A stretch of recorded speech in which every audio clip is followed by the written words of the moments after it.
मी ना ओरडायची मम्मीला की ना राखी महिनाभर आधीपासून मला राखी पाठवायला सांगायची ती, आणि मी सांगायची की तू फोन केला तेव्हाच तर तो बोलतो फोनवर, तो समोरून फोन करत नाही, तो इतका बिझी आहे, तुला तू अजिबातच हे कर, तू सारखी पाठव, मला सांगतेस की हां पाठव राखी पाठव, की हो ठीक आहे.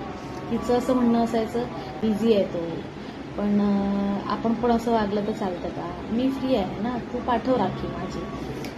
हां, मग मी तिची आणि हर्षदची राखी मी पाठवायची.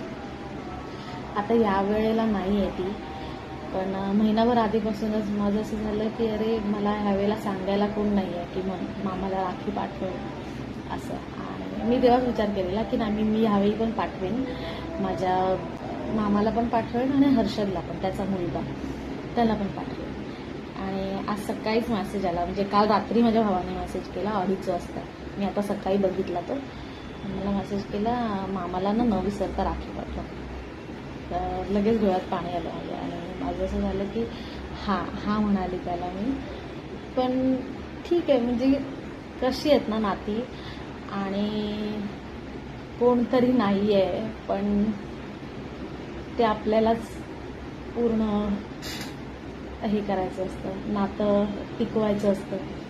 मामा पण करेल फोन मला, तो फ्री झाला की मला फोन करेल, राखी मिळाल्यावर तर नक्कीच फोन करेल.